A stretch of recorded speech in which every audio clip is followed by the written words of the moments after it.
everyone, I'm Paulina Cameron with the Forum for Women Entrepreneurs. We're a Canadian organization that educates, mentors, energizes, and connects women entrepreneurs to be wildly successful, promoting strong economies and thriving communities. As part of our Pitch for the Purse program, this webinar focuses on fundraising steps and how to approach investors. Today, we have Mike Volker from VANTEC Angels joining us to share his insights on fundraising first steps. Thank you for joining us, Mike. My pleasure. Okay, so let's get right into it. What is the first step an entrepreneur can take to get in front of an investor? Well, the best thing is to get in front of angel investors. It doesn't make a lot of sense to go to venture capitalists or institutional investors because at the very early stages, it's very much a personal type of connection that you want. So the best thing is to find angel investors, and now we're very lucky that we have them everywhere. Every city has angel events, networking sessions, and they're pretty easy to find. So it's a question of going out to some of these events and making that one-on-one connection. That's right, and there's so many great resources. I mean, I know you're connected obviously with VANTEC. You do regular meetups there here in Vancouver. Every month, yes. Every month. There's NACOcanada.com, which posts ones across the country. There's Volitions. There's quite a few opportunities for entrepreneurs to get out into the crowd. Yeah, and I think if you just Google Angel and Angel in Kelowna, Angel in Halifax, whatever, wherever you are, you'll probably find something. Now, you mentioned angel investor versus venture capital. For someone who's maybe new to this space, can you define the difference? Yeah, so really important, big difference. So a venture capitalist is an institutional investor who typically invests other people's money. And so for them, they have to be very cautious because they're dealing with not their own money, but somebody else's. Whereas an angel investor is typically an entrepreneur who's been successful and now wants to give back and make some return as well. It's not just giving back, but it's also making some money on the way. So a typical angel would be, as I say, an entrepreneur who's successful. And so it's very much an individual thing. So the angel investor is investing his or her own money. And so the amount of due diligence that they would do will vary very much. So some people will just go by gut feeling, maybe after 1 or 2 meetings, write a check. Others may take a much longer. So there's no set way in which they operate. But I think it's fair to say that they operate very quickly because they don't have to go to committees, they don't need approvals. It's just their own money, and they make that decision. They go at their speed. Yeah, so that's a very important distinction. Also, they all think differently. Right? Unlike banks and institutional investors who kind of fit in a mold, angels don't fit into any particular mold. So is there a magical directory of all of these angel investors? Well, that would be nice. So there really isn't, because a lot of investors prefer to be more private. They don't want to be in yellow pages where somebody's going to phone them up or send them emails, all the time, and it's to a large extent a referral type of business too. If someone says, if some of my angel friends say, Mike, take a look at this deal, I'll probably be inclined to look at it. But there really isn't a list or one place. The best thing is to go to one of these monthly events and connect with a few. All you need is a handful, and then even if you don't resonate with those, they can make introductions to others that they know who may be more interested in your type of business. Right. Okay. So say an entrepreneur has gone to one of these events, maybe they pitched, or perhaps they just went to an event and connected with a few investors. What is the most magical piece of follow-up they can do? Like, how can they really get an investor's attention? Do they need to follow up? Well, the most important thing is, remember, when you go to these meetings, it's just introductory. Your objective is really to make that first connection, which will lead to a subsequent meeting or meetings. So it's very important for the entrepreneur to immediately follow up with that investor. If that investor showed even a modest interest, get back to them, say, nice to meet you. Can I give you more information? Maybe you would attach your deck even. But it's really important to seize it right away. Like right away, let them know that you'd like to follow up. And very quickly, you know, if they're not interested, they'll let you know and you won't waste a lot of time. But if they are interested, they'll be impressed by the fact that you're not letting time slip by. Right. So that's important. Yeah. And is there anything that they can put into that first email that would really make a big difference? Like you mentioned, attaching a pitch deck. Well, yep. Again, just in one simple sentence or two, stating what their business is about so that the person will remember it. So you would, like a very brief little elevator pitch, which is to say that in your email. And that should really do it. Great. Okay, so say an entrepreneur has met some of these investors. What do they need to find out about the investor? How do they qualify them? What do they really want to know to know whether it's something they should keep pursuing? Because it does take quite a lot of time for both the entrepreneur and the investor, so it's important to know that it could be the right fit. No, that's a really good question because think of it almost like a dating arrangement or marriage. Once you resonate with an angel investor and they actually make an investment, you're really now connected, you're really married.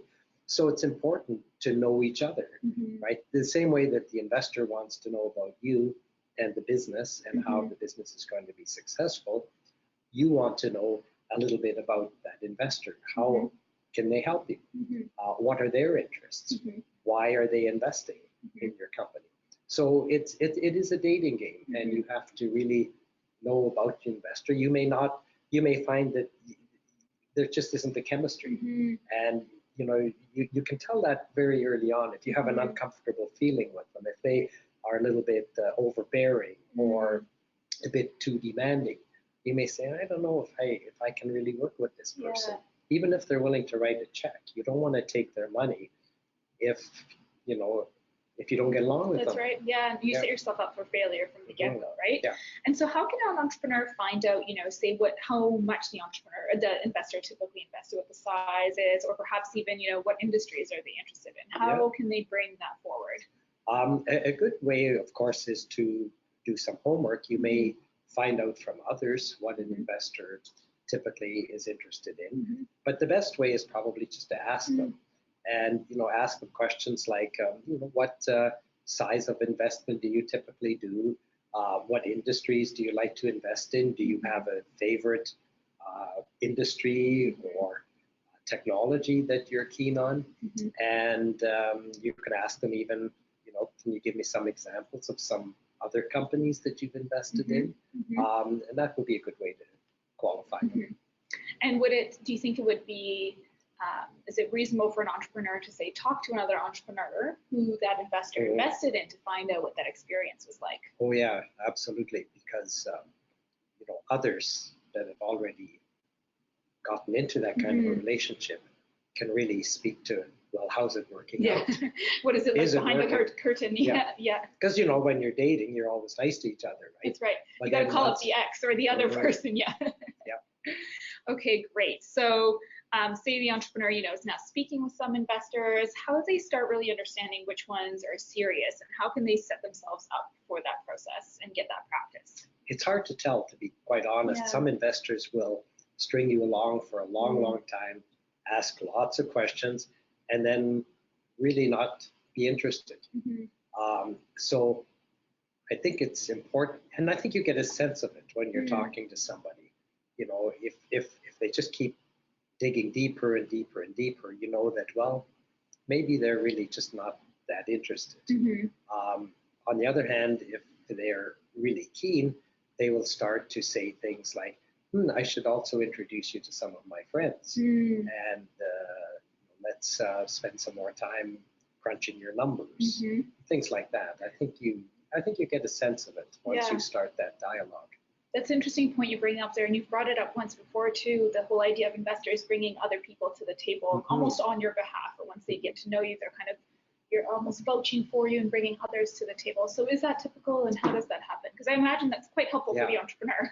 It's very typical. Angel investing is very much a team type of activity. So if I see something that I'm really excited about, I'll tell my colleagues and vice versa. And so if you can get several people go into a deal, that's really good, because then those people can better support the company, maybe even bring some skills to the table that the company might need.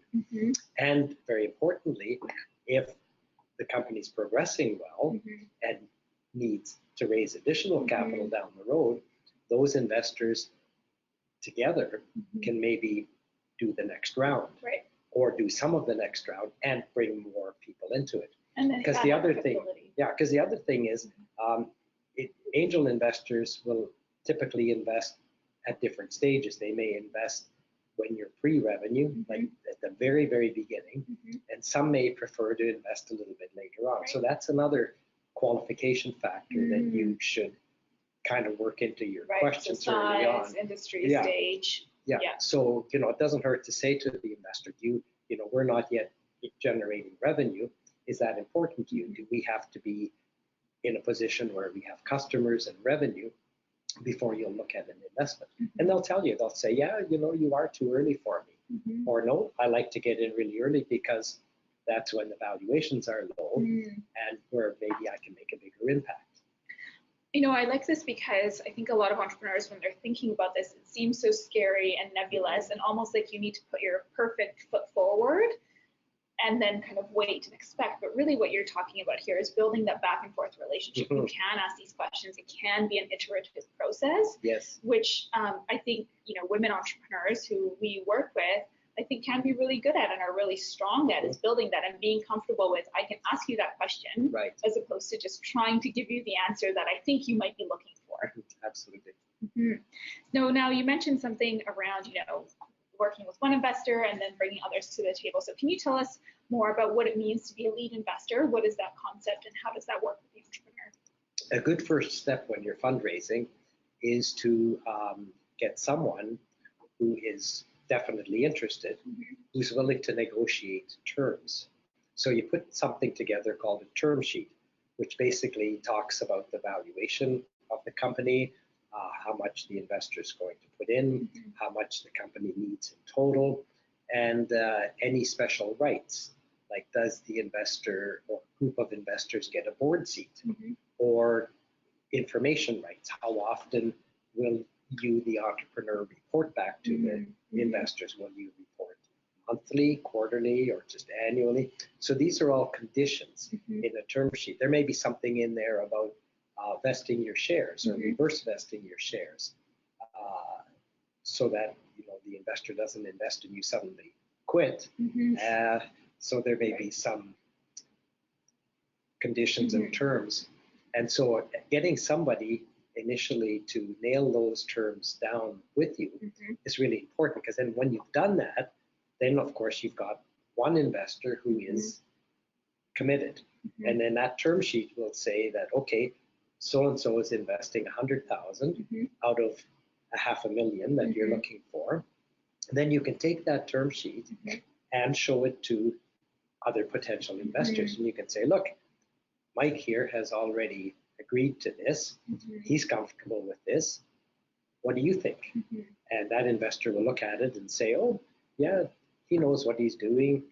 Those seem like reasonable terms. They may ask for some changes, which is fine, but it's a starting point. So now you've at least got, instead of still debating about what your business is worth and how much is going to go in, you've got a good starting point. And then at that stage, whether you take the term sheet and show it to other investors, or maybe that lead investor will show it to others and say, hey boys, and girls, I've negotiated this. There's much less of them, but there's more now. It is, and it's really encouraging, because I know in our community we've backed a lot of female entrepreneurs, and quite a few of them have become angel investors, and that's increasing. And that's really good. So you're right. It's not just hey boys. I mean, that's the way it's been. It's changing. Yeah, absolutely. And that, the lead investor also adds that credibility to the entrepreneur, right? They're an additional person. So you talked a little bit about the term sheets and the involvement of the investors. How can the entrepreneur think about finding investors that are more or less involved, and is there a good ratio? it probably makes sense for some of them to have either industry or expertise Yes. alignment, but it really depends probably on what the entrepreneur's needs are and who's already on the team or not. Yeah, the investors may have specific technical expertise or just general business, maybe governance expertise or sales and marketing. And it's good to have that discussion. What do you as the entrepreneur need? What do you need help on? What is the investor able to do or willing to do? You have to also be careful that you don't get investors in who now want to take over and run your company. Right. Maybe that'll happen if you get into trouble. Yeah. But initially, you want people that are going to be friendly and helpful and not be too overpowering. So it's a bit of a balancing. But I think you can sense that when you have those initial discussions. That's right. And it's good to ask the investor and say, well, how much time do you think you might make available to us? And that'll give you a good indication, because maybe they're really busy. A lot of angel investors are still running their own companies, and they may say, look, I'm just way too busy to really spend a lot of time with you, but I can make introductions for you. Great. And then you get those who really are looking for something to do. And so that's where taking a little bit more time to make sure there's a fit is important. Okay, so let me try to recap some of these first steps. So for the entrepreneur, really getting out there, getting to these events to introduce themselves, to start pitching, getting into the practice of that. Then as soon as you do meet someone, that immediate follow-up with what the conversation was about, a very brief pitch, a pitch deck if there was some expressed interest and you might want to continue the conversation, and then to do some work on both due diligence on your end of the background for the investor. So, what size, and ask them the questions, of course, as well. So what size do they typically like to invest? They do 25,000 or 200,000. That'll make a difference. Do they have a particular industry that they like to invest in, or perhaps they like to, as you said, sometimes learn about new industries, and they're open to that. What stage of the business do they like to invest in? So earlier, pre-revenue, or perhaps they like to wait till later. What level of involvement would they like to have, and does that match the needs that you as an entrepreneur have or want to have? And then are they bringing other people to the table perhaps to supplement those? And then you really want to identify, of the people that you're talking to, who might be the right lead investor to facilitate that. You've captured that very well, Paulina. Oh, great.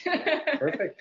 Wonderful. Okay, so Mike, any last bits of advice or any resources that you think would be good to point our entrepreneurs to? So one little bit of advice is, remember that angels are individuals. So they act and operate quite differently from one another. So if you don't get any results, if you don't get any interest right away, don't give up. Talk to a dozen or more, because it's important that you talk to somebody who buys into your vision and what you want to do. Some entrepreneurs make the mistake of saying, okay, I'm going to go after this investor because they're well known, and if they're in, others will come in. But that investor may just not be interested in what you're doing. So don't beat your head against the wall. Try to, cast your net wide, get it in front of a number of people, and some will, like what you're doing.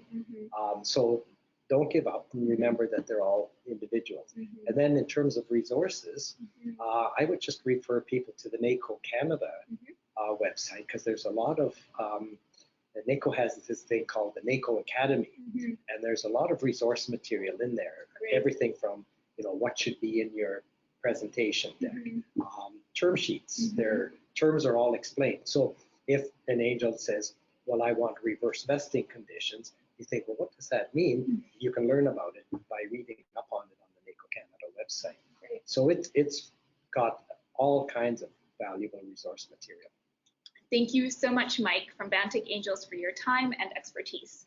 And thank you for watching this webinar. Our goal for this educational component of FWE's Pitch for the Purse program is tangible takeaways that you can apply to your business today to help you pitch. You can find other webinars and additional resources for investment on our website at fwe.ca.